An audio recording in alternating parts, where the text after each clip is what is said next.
안녕하세요. 고부 갈등에 마침표를 찍고 온 30대 후반 여자입니다. 결혼하는 순간부터 지금까지 한 번도 시모와 편안했던 적이 없었어요. 그래도 살아야 하니까 참고 참다가 터져버렸네요. 수많은 사연을 듣다 보면 저만 이렇게 고부 갈등으로 골머리 썩고 있는 것도 아니구나 싶어서 괜히 위안이 되곤 했네요. 그래서 오늘은 제 이야기를 풀어보려고 합니다. 많다면 많고 적다면 적은 나이지만 가슴에 맺히도록 한으로 남았어요. 저는 정말 평범한 집안에서 자라서 집안 문제로 큰 걱정을 해본 적이 없었습니다. 그런데 딱 결혼 후부터 시댁만 떠올리면 제 가슴이 쿵쾅거리면서 답답한 마음이 들기 시작했어요. 결혼 전부터 친정과 시댁은 경제적으로 차이가 있는 편이었습니다. 남들은 괜찮은 집으로 시집가서 배부른 소리 한다고 하는데 정말 겪어보기 전까지는 제 현실을 아무도 모릅니다. 제 친정 부모님들은 아구찜 가게를 운영하고 계세요. 그 가게를 운영하시면서 저와 여동생을 훌륭하게 키워주셨어요. 이렇게 한 번도 흠이라고 생각해 본 적 없던 저희 부모님 흠을 잡던 사람이 시모였습니다. 지금 생각해도 어이가 없고 답답하기만 해요. 차라리 저만 욕하고 저만 무시하면 덜 힘들었을까요? 괜히 저 때문에 친정 부모님의 노력이 무시당한 것 같아서 괜히 죄송스러웠어요. 이렇게 이를 갈게 만든 시댁은 경제적으로나 사회적인 명예로나 고루 갖춘 집안이었습니다. 시부는 대학 교수님이셨고 시모는 5층짜리 건물을 소유하고 있는 건물주였어요. 그러니까 평범했던 저희 집안이 성에 찰 리가 없으셨을 겁니다. 처음 시댁에 인사를 갔을 때도 시모는 시큰둥한 반응이었어요. 그런데 시모는 저를 대놓고 반대하거나 유호하지 않으셨어요. 그 이유는 바로 남편이었습니다. 시모는 세상에서 자기 아들이 제일 귀하고 소중한 존재였는데 그런 아들이 제가 좋다고 하니까 반대도 못하고 그저 소가리만 하는 것 같았죠.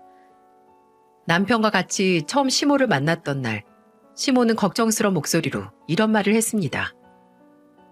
우리 집안이랑 아예 결이 다른데 둘이 잘 살 수 있겠어?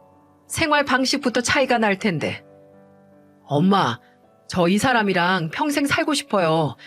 그동안 연애 안 해본 것도 아니고 이렇게 결혼하고 싶다는 생각 드는 여자는 처음이에요. 저는 시모의 말에 괜히 의기소침해졌다가 남편의 말에 다시 기운을 얻었어요. 시모는 남편의 확신에 찬 대답에 기가 막히다는 듯 손 부채질을 하면서 냉수를 들이켰습니다. 남편은 시모의 태도에 전혀 아랑곳하지 않았어요. 그렇게 시모와의 첫 만남 자리에서 시모가 저를 어떻게 생각하는지 알게 됐죠.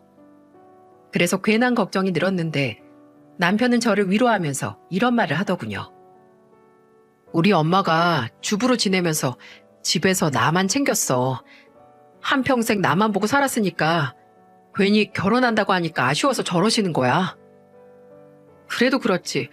너무 대놓고 무시하셔서 나도 상처받았어. 내가 미안해.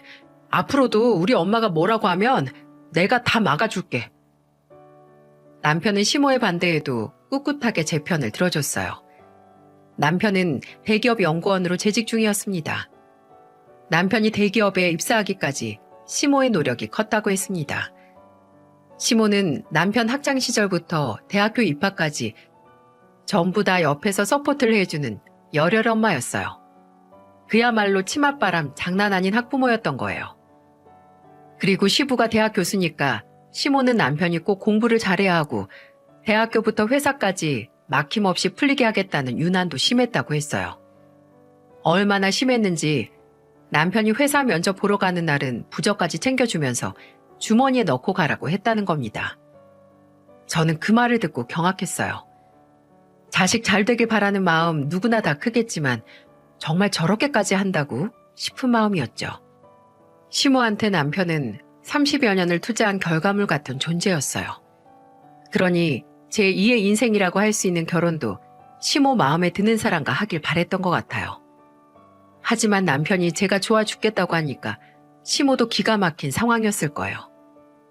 그런데 이렇게 극성인 시모와 달리 시부는 점잖은 분이셨습니다. 상견례 때도 시부는 적당히 위트 있고 매너 있는 분이라는 게 느껴졌어요.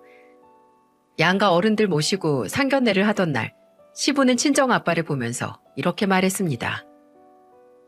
우리 아들이 혼자서 잘하는 게 없어요.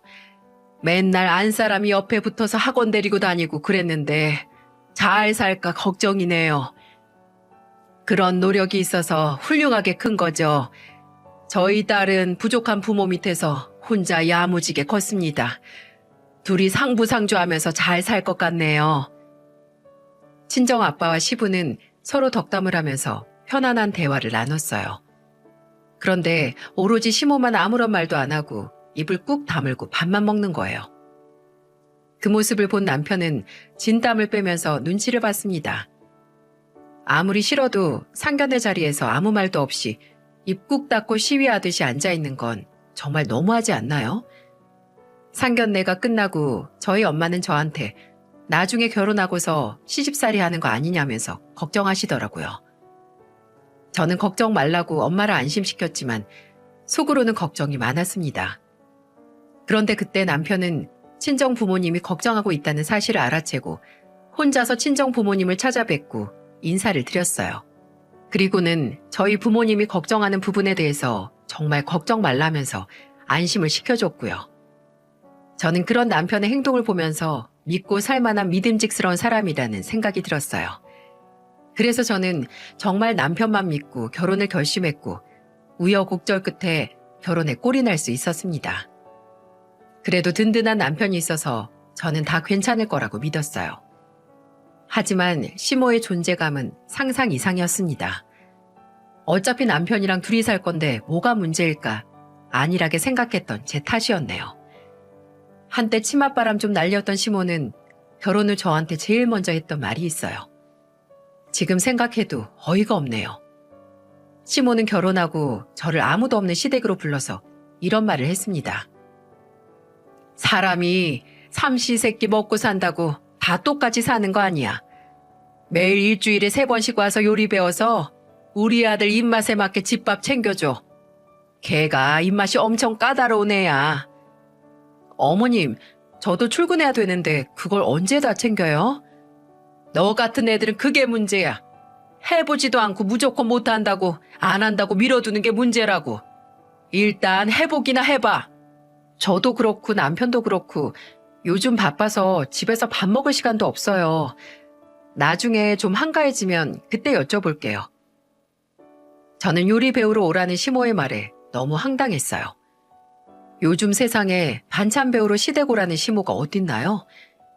게다가 남편은 크게 가리는 음식도 없었고 그냥 다 잘 먹는 무난한 입맛이었어요. 그런데도 시모는 꿋꿋하게 남편 입맛이 까다롭다면서 저를 다그치는 겁니다. 그때는 신혼초라 그럴 수도 있다고 생각하려 했어요. 그런데 아무리 생각해도 반찬 배우러 시댁을 왔다 갔다 하는 건 죽어도 못할 것 같아서 바쁘다는 핑계로 거절했어요. 그런데 이건 시작에 불과했습니다. 신혼 초부터 삼시세끼 먹는다고 다 똑같이 사는 거 아니라고 당당하게 말하는 시모인데 얼마나 난리도 아니었겠어요. 제가 시댁에 못 간다고 하니까 시모는 신혼집에 들이닥치기 시작했어요. 한 번은 일찍 퇴근해서 집에 왔는데 시모가 집 앞에서 저를 기다리고 있는 거예요. 그런데 시모가 저를 보고는 화를 내며 말했습니다. 너는 왜 전화를 안 받아서 나를 기다리게 만들어? 퇴근길이라 전화 오는지도 몰랐어요. 그러니까 우리 집으로 왔으면 좀 좋아. 너는 남편한테 말을 어떻게 했길래 대문 비밀번호도 안 알려주게 만들어? 이래서 집안에 사람이 잘 들어와야 된다니까. 저는 퇴근길에 마치 날벼락이라도 맞은 기분이었어요. 그런데 시모는 제가 전화를 안 받으니까 남편한테 전화해서 현관 비밀번호를 알려달라고 했던 거예요. 남편은 그때 시모한테 집에 사람 없으면 그냥 가라고 했다는데 시모는 꿋꿋하게 서서 기다렸던 겁니다. 정말 기가 막혔어요. 요즘 세상에 장가간 아들 집 비밀번호 알려달라는 시모가 세상에 어디 있습니까? 남편도 갑자기 찾아온 시모가 당황스러워서 돌아가라고 했지만 시모를 말릴 순 없었어요. 시모가 이렇게까지 고집을 부리면서 저를 기다렸던 이유가 있었습니다. 저를 기다렸던 이유는 냉장고를 보려는 거였어요. 저는 퇴근하고 와서 제대로 씻지도 못하고 집안 곳곳을 두리번거리는 시모를 불안하게 봤습니다. 그러더니 시모는 냉장고를 열더니 반찬통을 열어보는 거예요. 그 모습을 보니까 오늘 작정하고 왔구나 싶더라고요. 쉽게 집에 가실 것 같지 않았어요. 냉장고에는 얼마 전 남편이랑 친정에 갔다가 받아온 반찬들이 있었고요. 시모는 반찬통을 하나 열어보더니 갑자기 냄새를 맡고는 싱크대에 반찬을 버리는 거예요. 저는 너무 놀라고 화가 나서 시모를 보며 소리쳤죠. 어머님, 지금 뭐 하시는 거예요? 너 반찬 친정에서 가져왔지? 누가 내 아들한테 나트륨 범벅된 반찬 먹이래? 그거 저희 엄마가 직접 만드신 거라고요. 아니, 어머님이 그걸 왜 버리세요? 식당에서 팔다 남은 반찬이겠지. 너 친정에서 반찬 가져올 거면 나한테 검사 맡고 가져와. 아니요. 친정에서 가져오는 음식 검사 맡을 이유도 없고요. 어머님 이러실 거면 앞으로 집에 찾아오지 마세요. 그리고 저도 어머님 음식 입맛에 안 맞는데 그냥 먹고 살고 있잖아요. 어떻게 평생 먹던 음식만 먹고 살아요? 저는 갑작스런 시모의 행동에 화가 났어요. 친정엄마가 손수 챙겨준 반찬인데 저렇게 막 버릴 수가 있나요? 그리고 남편이 애도 아니고 어떻게 입맛에 맞는 음식만 먹고 살겠습니까? 시모는 다 건강을 위한 거라고 하는데 처음부터 말도 안 됐어요. 그렇게 건강 챙길 거였으면 바깥 음식 자체를 안 먹어야 하는데 사회생활하면서 그게 가능한 문제가 아니잖아요. 이날 시모랑 정말 남편이 퇴근하고 올 때까지 말싸움을 했네요. 진짜 머리가 하얗게 질리는 것 같았습니다.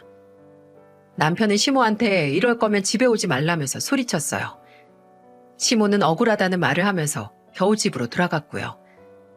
저는 정말 답답했어요. 남편은 제가 시모와 잘 지내길 바라는 마음에 한 가지 방법을 생각해냈어요. 마침 시모 생일이라서 평소 스카프를 좋아하던 시모 취향에 맞게 남편이 선물을 골라온 거예요. 그리고는 제가 고른 것처럼 선물로 드리자며 제안을 했습니다. 저도 결혼하고 처음 맞이하는 시모 생일에 뭘 해드려야 하나 고민이 많았는데 남편 제안이 나쁘지 않았어요. 그래서 결제는 제가 하고 디자인은 남편이 골라서 시모 생일 선물을 살 수 있었습니다.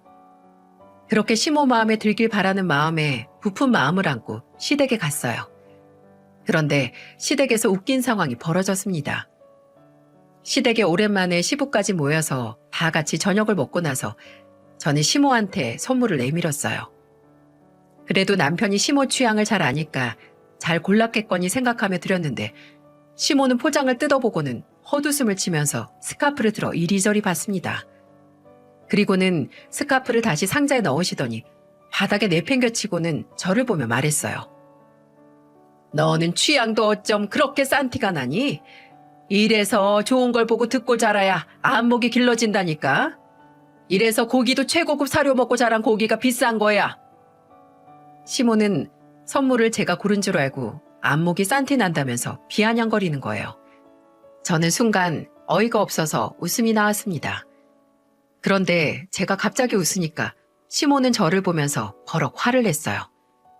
저는 시모한테 자초지종을 설명하며 말했습니다. 그 선물 제가 고른 거 아니고 남편이 직접 고른 거예요, 어머님. 뭐? 너 지금 나 놀리니? 정말이라니까요. 제가 고른 건 허접한 거고 남편이 골랐다니까 최고급으로 보이세요? 너랑 사니까 내 아들 안목도 내려가는 거야. 내가 너 같은 며느리였고 얼마나 걱정이 많은 줄 알아? 어머님, 그러시는 거 아니에요. 저도 어머님이 계속 이러시는 거 스트레스 받고 너무 힘들어요.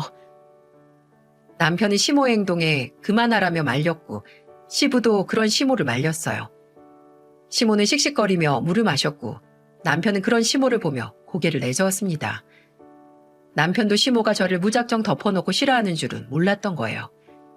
그런데 시모가 저를 이렇게까지 배척하는 상황에서 제가 노력한다고 달라지긴 할까 힘이 쭉 빠졌습니다. 그렇게 버티다 보니 저와 남편 사이에는 어느덧 아이가 생겼어요. 친정 부모님도 너무 기뻐하셨고 시댁에서는 아들이란 소식에 엄청 기뻐했습니다. 그때는 시모도 축하한다면서 저를 격려해줬네요. 그래도 집안에 아이가 있으면 분위기가 또 달라진다길래 이제는 더 잘 지낼 수 있을 거라는 기대가 생겼습니다. 그런데 시모의 유나는 제 아들한테까지 뻗치기 시작했어요. 제가 육아휴직을 내고 집에서 쉬고 있는데 시모는 제게 전화해서 이렇게 말했습니다. 너 회사에 왜 사직서 안 내니? 일단 육아휴직 내고 아이 낳고 생각해 보려고요. 어떻게 회사를 무작정 그만둬요? 애는 엄마 손에서 커야지. 괜히 어줍지 않은 회사 다닌다고 애 돌보는 거 소홀히 하면 금방 뒤처지는 거 몰라? 제 아들인데 제가 설마 막 키우겠어요? 걱정 마세요. 네가 막 아무렇게나 자라서 모르나 본데 애는 엄마 뱃속에 있을 때부터 다 계획을 세워야 된다고. 어머님 방식이 있듯이 제 방식도 있는 거죠. 서툴러도 제가 하나씩 배워가면서 할게요. 시모는 끝까지 자기 말 들으라면서 강요했지만 저는 그냥 끊어버렸어요. 세상에 아직 태어나지도 않은 애를 두고 벌써부터 이렇게 해야 한다, 저렇게 해야 한다는 말들이 너무 답답했습니다. 그래서 저는 시모한테 알아서 한다면서 거절했어요. 남편 키울 때 시모가 하듯이 제가 제 아들을 키우길 바라는 것 같았습니다. 하지만 저는 제 아들을 그렇게까지 집착하면서 키울 생각이 없었어요. 그냥 건강하게 잘 자라주기만 한다면 더 바랄 게 없었죠. 저는 부모님이 쫓아다니지 않아도 잘 컸으니까 제 아들도 자기 꿈을 스스로 꾸면서 자라길 바랬던 거예요. 하지만 시모는 제 말에 눈 하나 꿈쩍하지 않았습니다. 병원에 다녀와서 집에 있던 저를 찾아왔는데 양손에 알 수 없는 종이 가방이 양손 가득 있는 거예요. 저는 시모가 갑자기 뭐를 이렇게 가져왔나 싶었습니다. 그런데 시모가 챙겨온 물건들은 충격이었어요. 벌써부터 아이가 태어나면 다니게 될 유치원들 리스트였는데 거기에는 영어 유치원도 있고 엄청 많았습니다. 저는 너무 놀랐어요. 물론 좋은 마음으로 한 건 알지만 좀 지나치다 싶었죠. 하지만 이게 끝이 아니었네요. 시모는 짐가방을 싸들고 와서 저희 집에서 지내겠다는 거예요. 그런데 이건 다 시모의 욕심이었고 다른 꿍꿍이가 있던 행동이었어요. 시모는 너무 당당하게 이렇게 말했습니다. 내가 우리 아들 태교할 때 얼마나 공을 들였는데 애는 뱃속부터 관리해야 잘 나온다. 내가 다 해봤으니까 이렇게 해주는 거야. 근본부터 제대로 만들어야지. 어머님 마음은 잘 알겠는데 이건 좀 과한 것 같아요. 그리고 어머님이 집에 계시면 제가 불편할 것 같네요. 누가 너 이뻐서 해주는 줄 알아? 너 오늘부터 입고 나가는 옷, 신발 다 내가 챙겨주는 대로 입어. 요즘 엄마들이 입고 걸치는 거 따라서 애들 서열이 바뀐다는 말 몰라? 내가 진짜 동네 창피해서 내 며느리라고 말도 못하겠다. 내가 너는 자랑 못해도 내 손주는 밖에서 자랑하고 싶으니까 내 말 들어. 진짜 유난이다 싶은 생각이 들었어요. 시모는 대학 교수 부인으로 으스대면서 나가는 사교 모임이 많았어요. 그 모임에는 판사 부인이나 의사 부인 등 좀 알만한 집안 여자들은 전부 모이는 자리였습니다. 그러니 거기서 다들 며느리 자랑할 때 자기는 며느리 자랑할 게 없다면서 저한테 한탄을 하는 거예요. 진짜 기가 막혔습니다. 제가 왜 시모의 자랑이 돼야 할 사람인가요? 게다가 저를 자랑 못하니까 아직 태어나지도 않은 제 아들을 자랑할 만한 사람으로 만들어야겠다는 거예요. 그러면서 저보고 머리부터 발끝까지 시모가 주는 것만 입고 다니라면서 저를 보챘습니다. 정말로 너무 황당했어요. 그러더니 안방으로 들어가서 제 옷장을 뒤지기 시작하는 거예요. 저는 그런 시모를 말리려고 쫓아 들어갔네요. 그리고 시모를 말리면서 말했죠. 어머님, 그만하세요. 이게 지금 뭐 하시는 거예요? 내가 모임에 나가면 할 말이 없어, 할 말이. 지나가다 너 마주칠까봐 겁이 나. 네 옷장 좀 봐. 구질구질해서 못 봐주겠네 아주. 너 이거 네 남편도 같이 욕먹이는 짓이야.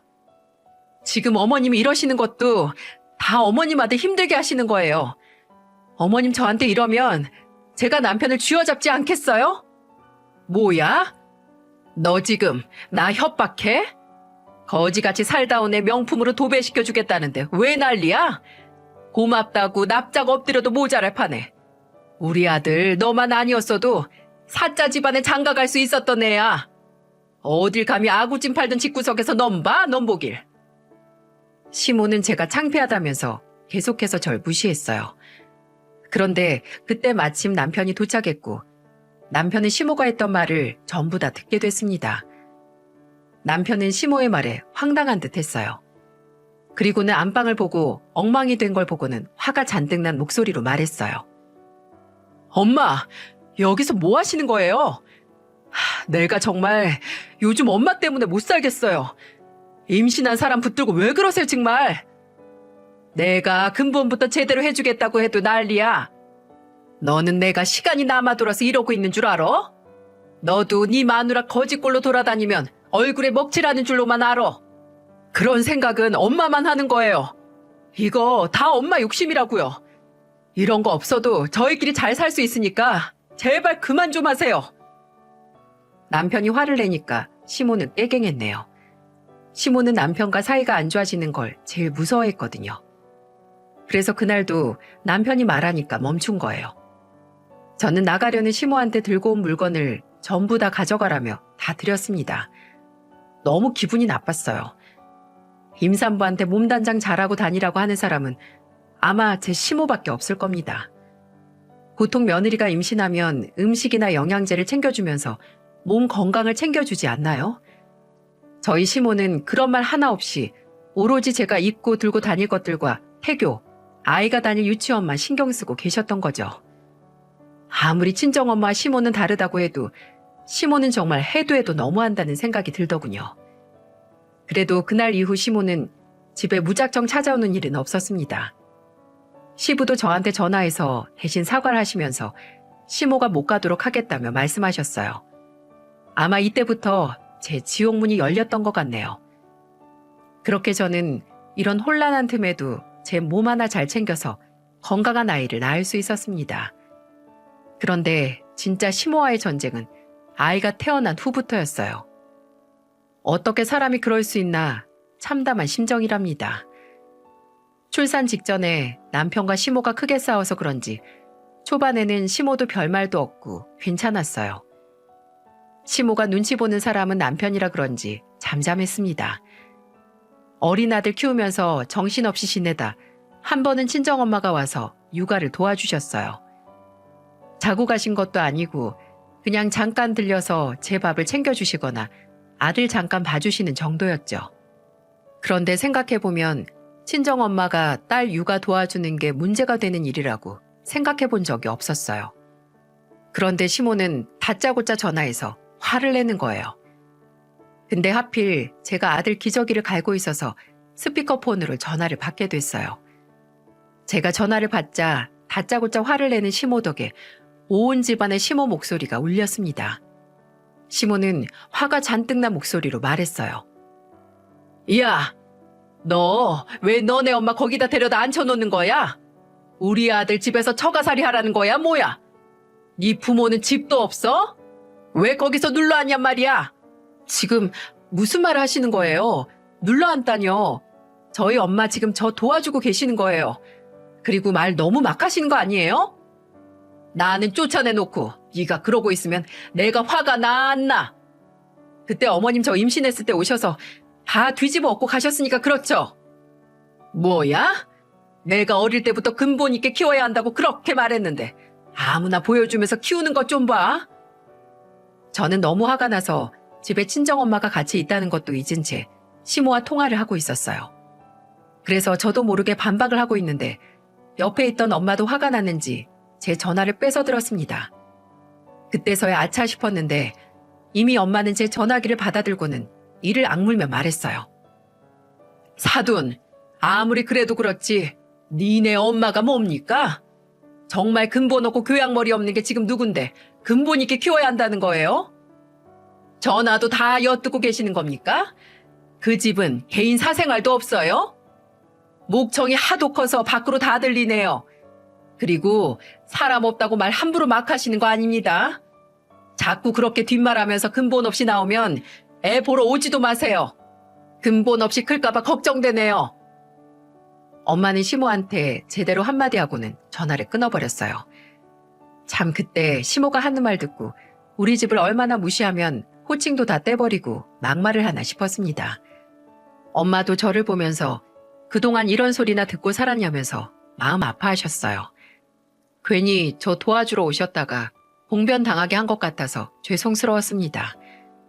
그래도 엄마는 끝까지 저를 위로해주면서 기죽지 말라고 응원해주셨죠.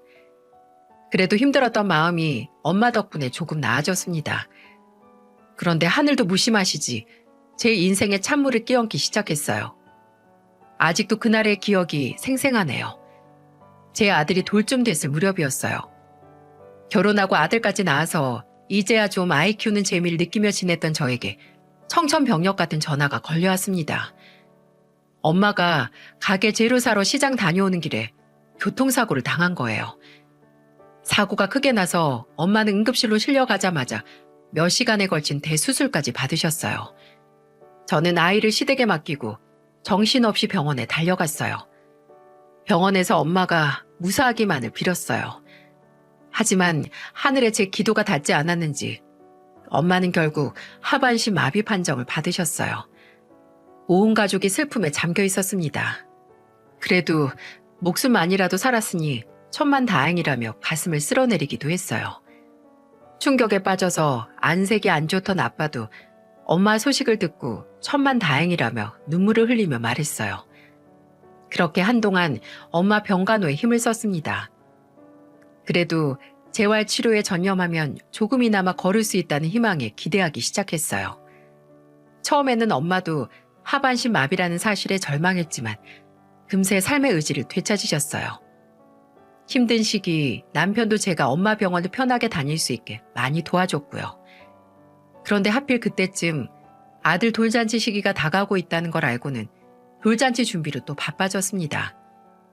병원을 아빠와 여동생한테 부탁하고 저는 돌잔치 준비에 돌입했어요. 돌잔치는 이것저것 신경 쓸 것도 많고 챙길 것도 많더군요. 안 그래도 정신없는데 시모는 어처구니 없는 소리를 하는 거예요. 저는 그때 시모가 어디서 약을 잘못 먹고 헛소리하는 줄 알았어요.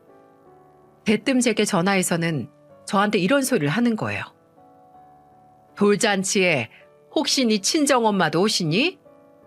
당연히 오셔야죠. 그쯤에는 휠체어 타고 오실 수 있으세요.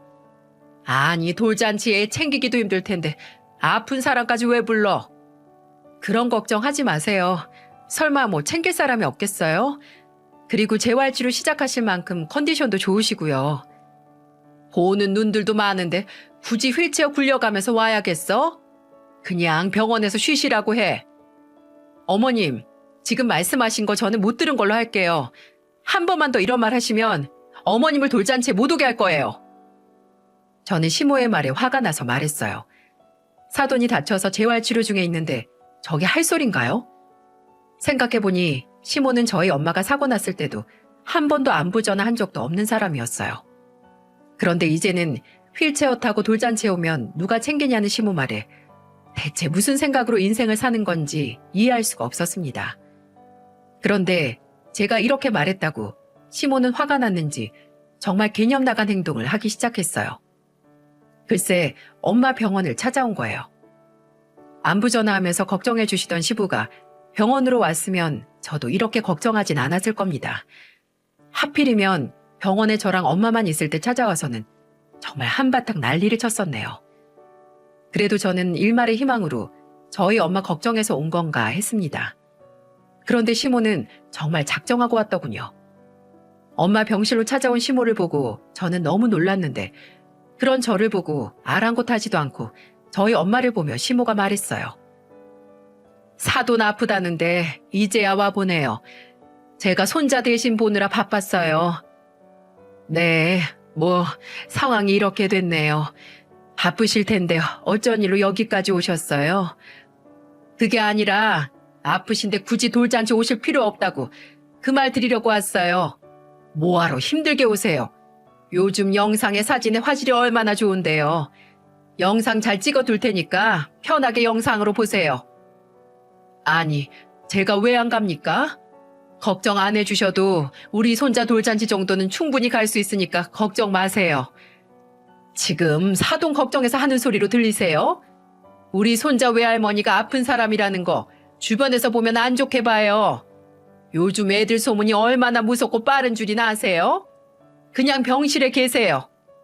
저도 그렇고 남편도 그렇고 모실 손님이 많아서 굳이 안 오셨으면 좋겠네요. 그날 제대로 꾸미고 오실 것 같지도 않은데 그냥 쉬세요. 뭐요? 아니, 이 여편네가 진짜 누구 속 뒤집으러 왔나? 내가 재수가 없으려니까 별소리를 다 듣네. 재수 없으니까 당장 나가요, 당장. 엄마는 시모의 말에 소리를 질렀습니다. 저는 엄마를 진정시키고 시모를 끌고 병실 밖으로 나왔어요. 저는 그때 시모고 뭐고 머리채를 확 잡고 싶었습니다. 정말 기가 막힌 사람은 전데 시모가 왜 화를 내는지 이해가 안 간다면서 황당한 얼굴로 서 있는 겁니다. 그 모습을 보니까 제가 더 화가 나서 시모를 보며 소리쳤어요. 어머님, 진짜로 제 아들 돌잔치 오지 마세요. 저는 어머님이 더 창피해요. 세상에 우리 아들한테 제일 안 좋은 영향 주는 분이 어머님인 건 알고 계세요? 내가? 너 정말 웃긴다. 그리고 병원비로 네 친정은 보나마나 돈 엄청 썼을 텐데 돌잔치는 빈손으로 오신다니? 내가 괜히 오지 말라는 거 아니야. 빈손으로 오면 서로 손만 민망할 텐데 뭐하러 와? 나는 내 손자 위해서 해줄 게 차고 넘치는 사람이야. 아니요. 어머님이 금 덩어리를 트럭으로 준다고 해도 제 아들 안 줄 거니까 어머님이나 오지 마세요. 경박스러워서 못 듣겠네요. 나가요. 당장 병원에서 그냥 사라지세요. 저는 시모한테 할 말 못할 말 그냥 다 해버렸어요. 먼저 저희 엄마한테 함부로 했는데 제가 뭐하러 말 가려 합니까? 저는 병원에서 시모를 내쫓고 엄마한테 갔습니다. 엄마는 눈물을 흘리고 계셨어요. 저는 황급히 엄마를 안아드렸어요. 저는 이런 상황을 겪게 만들어서 너무 죄송스러웠어요. 그날 이후 엄마는 재활치료에 이를 악물었습니다. 힘들 텐데도 엄마는 끝까지 포기 않고 다 해내려고 하셨어요. 저는 그런 엄마를 보자 죄책감으로 괴로웠습니다. 제가 해드릴 수 있는 건 옆에서 그저 손을 잡아드리는 일뿐이었어요. 그렇게 아들 돌잔치가 다가왔고 저는 여동생한테 꼭 엄마 모셔오라고 신신당부를 했네요. 그날 시모와 있던 일을 자세히 모르는 여동생은 어리둥절해 했어요. 저는 남편과 미리 돌잔치 장소에 도착해서 준비를 하고 있었습니다. 제발 시모가 돌잔치를 망치지 않기만을 바랬어요. 엄마 병원까지 찾아와서 헛소리할 정도면 돌잔치 날에도 분명 이상한 소리를 할 게 뻔해 보였거든요. 그래서 저는 조마조마했죠. 돌잔치에서 다른 엄마들은 애기들 컨디션 챙기기 바쁘다는데 저는 시모가 혹시나 이상한 일이라도 벌릴까봐 주변을 살피기 바빴습니다. 그래도 그날 다행스럽게 아들은 빵긋빵긋 잘 웃으면서 있어줬어요. 그렇게 돌잔치 시작 시간이 가까워졌습니다. 손님들도 하나둘 들어오고 여동생한테 엄마를 모시고 아빠랑 도착했다는 문자를 받았죠. 속으로 잘 도착했다는 말에 안도했어요. 하지만 제가 안도하기에는 일렀습니다. 그 무렵 시모도 도착했던 거예요. 저는 남편한테 아들을 부탁하고 엘리베이터를 타고 내려왔어요. 그런데 시모와 엄마가 딱 마주친 거예요. 제가 이미 둘 사이에 끼어들기에는 늦은 상태였어요. 시모는 저희 엄마를 보며 놀란 목소리로 말했습니다. 그 몸을 하고 이어코 여길 왔어요? 낄 때 껴야지. 잔치집 망치고 싶어요? 재수없게 정말. 나가요 당장. 시모가 엄마를 보며 나가라고 말하자 시모 주변에 있던 사람들이 하나 둘 시모한테 누구냐며 묻기 시작했어요. 그러자 시모는 자기도 잘 모르는 사람이라며 둘러대면서 그냥 건너서 이름 정도 아는 사람이라고 말하는 겁니다. 정말 기가 막히더라고요. 그 모습을 보자 저는 더 이상 참을 수 없어서 돌잔치고 뭐고 뒤집어 엎어버리자는 심정으로 시모한테 갔는데 그 순간이었어요. 옆에 있던 아빠가 시모의 뺨을 때린 거예요. 저는 너무 놀라서 그 순간 멈춰버렸어요. 아빠는 시모를 보면서 소리치며 말했습니다. 지금 그게 사돈끼리 할 소리입니까? 진짜 잔치 망치는 사람이 누군데? 어디서 함부로 그 입을 놀려? 아빠가 시모의 뺨을 내리치고 호통을 치며 말하자 주변에는 사람들이 둘러싸기 시작했어요. 시모 주변에 있던 시모 모임 지인들은 시모를 일으키려고 했지만 아빠가 다시 시모한테 다가서자 다들 물러섰어요. 그러자 시모는 뭐가 그렇게 억울한지 아빠를 보며 소리쳤어요. 내가 애초에 이렇게 수준 떨어진 집구석이랑 사돈을 맺는 게 아니었어. 근본이 안 되어 있으니까 창피한 줄도 모르고 행패를 부리지. 진짜 행패 부리고 있는 게 누군데 지금 큰소리 치는 거야. 나도 이런 집구석인 줄 알았으면 내 딸 시집 안 보냈어. 이런 것도 친할머니라고 불러야 될 우리 손자가 불쌍하다. 불쌍해. 손자 보기 창피하지도 않아? 뭐요? 지금 말 다 했어? 이런 교양머리 없는 인간들. 내가 싹 다 고소할 거야. 시모는 벌떡 일어나서 아빠한테 달려들려고 했어요. 그런데 그 순간이었어요. 휠체어에 앉아있던 엄마가 몸을 부들부들 떨면서 천천히 일어나시는 거예요. 저는 너무 놀라서 엄마한테 달려갔습니다. 엄마가 식은땀을 흘리면서 간신히 일어서 계셨어요. 그 모습에 저도 여동생도 눈물이 흘렀습니다. 엄마는 시모를 보며 말했어요. 고소? 고소해요. 진짜 창피한지도 모르고 막 사는 사람이 누군데. 나는 하늘을 우러러 부끄러운 게 없는 사람이야. 그런데 당신이 뭔데 나를 재수없는 년 취급을 해. 그러고도 당신이 사람이야? 나는 절대 당신 용서 못해. 주변에 모여있던 사람들은 시모를 손가락질하면서 수근거렸습니다.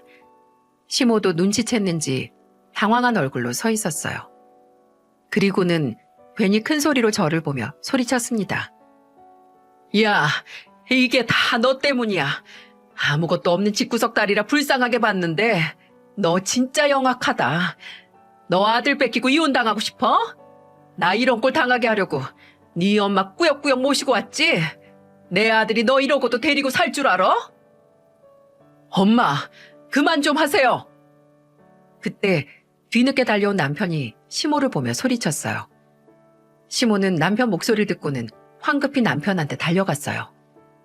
그리고는 친정아빠를 보면서 일방적으로 자기가 맞았다면서 이르고 있는 겁니다. 그런데도 남편은 눈 하나 꿈쩍 안 했습니다. 오히려 지긋지긋한 얼굴로 시모를 보면서 한숨을 쉬더군요. 그리고 남편은 언성을 높이며 말했습니다. 오늘 엄마 손자 돌잔치예요. 그런데 꼭 이런 날까지 막무가내로 굴어서 다 망치셔야겠어요? 저 정말 엄마 때문에 쪽팔려서 오늘 너무 후회스러워요. 왜 엄마를 초대했을까? 제가 진짜 너무 후회스럽다고요. 내가 잘못한 거 아니야, 아들. 네 장모가 먼저 적고를 하고 여기 온 게 잘못이야. 네 체면 망가지라고 굳이 저러고 여길 왔다니까. 엄마가 제일 이상해요. 대체 왜 아프신 장모님한테까지 그러세요? 엄마, 제발 정신 좀 차려요. 지금 제 얼굴에 먹칠하고 있는 사람 바로 엄마예요. 체면이요? 제 체면 생각했으면 여기서 이러고 있지도 않았을 거예요. 그냥 가세요, 제발.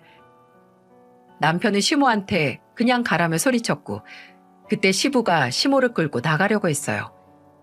시부는 시모 대신 저희 부모님께 사과하시고는 시모와 먼저 가보겠다며 나가셨습니다. 사람들은 울고불고 억울하다고 소리치는 시모를 보며 손가락질을 했어요. 사람들은 하나같이 시모를 보면서 세상에 사돈한테 저게 뭐하는 짓이야? 내가 아들이어도 엄마 창피해서 못 살겠다. 아유, 잔치 망치는 사람이 누군데 나가라는 거야. 아유, 진짜 주제도 모르네. 대부분 시모를 향해서 욕을 하고 있었어요. 제가 생각해도 이날은 아들 잔치보다 시모 난리판이 더 컸습니다. 오죽하면 그날 왔던 친구들도 아들 안부보다 시모 이야기를 더 많이 할 정도였어요. 저한테 그런 시모랑 어떻게 지내냐면서 계속해서 묻는 겁니다. 정말 계속 말하기도 입 아플 정도였어요. 이날 돌잔치에서 한바탕 난리친 시모는 시부 손에 끌려와서 친정 부모님께 사과를 했습니다. 시모는 시부한테 한껏 혼났는지 정말 죄인처럼 저희 부모님을 만나러 왔어요. 그리고는 울먹이는 목소리로 저희 엄마를 보며 말했습니다. 사돈, 제가 잘못했습니다. 제가 천지분간 못하고 미쳤었나 봐요. 그냥 제가 너무 제 생각만 했어요. 아니요. 저는 이 사과도 받을 마음이 없어요. 이 나이까지 살다 보니까 사람 쉽게 안 변한다는 걸 너무 잘 알거든요. 사과를 받고 말고는 제 마음이죠. 사돈이 사과하면 저는 다 받아야 됩니까? 사돈이 사과를 받아주셔야 제가 손자를 보고 살 수 있어요. 우리 아들이 사돈이 사과 안 받아주면 2번 다시 손주 안 보여준대요. 제발요, 사돈. 그거 참 잘 됐네요. 우리 사이가 현명하네. 안 그래도 우리 손자가 안 좋은 거 보고 클까봐 걱정했는데 저는 그 사돈 사과 안 받겠습니다. 받을 마음도 없었고 오히려 잘 됐네요. 남편은 시모한테 친정엄마가 사과를 안 받아주면 평생 손자랑 며느리 안 보고 살 각오하라면서 엄포를 둔 거예요. 그러니 시모는 당연히 사과를 할 수밖에 없었던 겁니다. 시부도 시모가 직접 사과하지 않으면 집에서 쫓아낼 거라면서 으름장을 둔 상태였고요. 시댁에서는 시모 편도 없었고 시모는 이 상황에 사과를 안 할 수가 없던 거예요. 그런데 저희 엄마도 그동안 장사하면서 사람 상대하다 보니까 시모 얼굴만 봐도 진심인지 아닌지 구분이 됐나 봐요. 그래서 시모한테 엎드려 절받기 같은 사과 안 받겠다면서 거절한 거예요. 차라리 잘 됐다 싶었습니다. 저는 그날 돌잔치 이후로 시모를 시모라고 생각도 하기 싫었어요. 그래서 엄마가 시모의 사과를 안 받아줘서 오히려 다행이라고 생각했죠. 그래서 저는 엄마한테 마음대로 해도 된다며 말해줬어요. 엄마는 앞으로 제가 시집살이 덜 하려면 지금 이 기회에 확실히 시모를 잡고 가자면서 말하더군요. 저는 사실 앞으로도 시모를 평생 안 보고 살고 싶어요. 가족이라는 생각이 안 들 만큼 오만정이 다 떨어졌거든요. 사람들이 그렇게 많은 자리에서 제 부모님을 욕되게 말한 시모가 너무 싫었어요. 그래서 그날 이후로 아예 시모는 안 보고 삽니다. 차라리 속이 편하더라고요. 괜히 급을 나누는 시모 말에 긴장하고 살지 않아도 되니까 속이 다 시원했습니다. 허례허식에 미친 사람들 보면 참 한심하다 싶었는데 가까이에 있을 줄은 몰랐네요. 요즘 시모를 안 보고 사니까 아들 데리고 친정에 자주 갑니다. 재활 치료에 집중하고 있는 엄마는 손자만 보면 힘이 난다면서 한박 웃음을 지으시거든요. 남편도 엄마 치료 돕겠다면서 자주 같이 가곤 하고요. 사위가 와줘서 기분 좋다면서 좋아하는 엄마를 보면 이런 게 행복이구나 싶습니다. 가족끼리 서로 의지하고 사는 지금이 너무 편하네요. 이렇게 잘 살면 되는 거지 주변 눈이 무슨 의미가 있겠습니까? 어차피 떠나면 그만인 사람들을 왜 신경 쓰고 사나 이해할 수가 없었거든요. 옛말에 상도살에 난 내기한다고 남의 것을 가지고 체면치레한다고 그게 내 체면이 되나요? 무리할수록 괜히 어줍잖게 보여서 더 우습기만 해지는 것 같네요. 벼룩도 낯짝이 있다는데 사람도 체면치레 하고 싶은 마음이야 있겠지만 그렇다고 사람을 모른 척하면서까지 챙겨야 되는 거라면 없는 게 더 낫다고 생각합니다. 아직도 돌잔치에서 친정엄마를 모른 척하던 시모 모습을 떠올리면 저는 기가 막혀요. 그러고도 당당하게 괴성을 지르던 시모인데 사과한다고 쉽게 변할 거라고 생각 안 해요. 오히려 이렇게 평생 안 보고 사는 것도 좋을 것 같네요. 요즘에는 남편이 오히려 아들과 더 시간을 많이 보내려고 하고 있어요. 아이들이 어릴 때 아빠랑 더 유대관계를 쌓아야 정서적으로 안정적으로 잘 큰다면서 둘이서 아주 신나게 놀고 있네요. 남편과 저는 아들이 그저 건강하고 정서적으로 안정된 사람으로 크길 바라고 있어요. 그러다가 재능이 있으면 자기 길 알아서 찾아가겠죠. 어떻게 사람이 탄탄대로 길만 걷겠습니까? 우리 아들도 가끔은 실패도 하면서 정말 스스로 깨우치고 배우길 바랍니다. 그리고 실패는 성공의 어머니라는 말을 가장 잘 알았으면 하고요.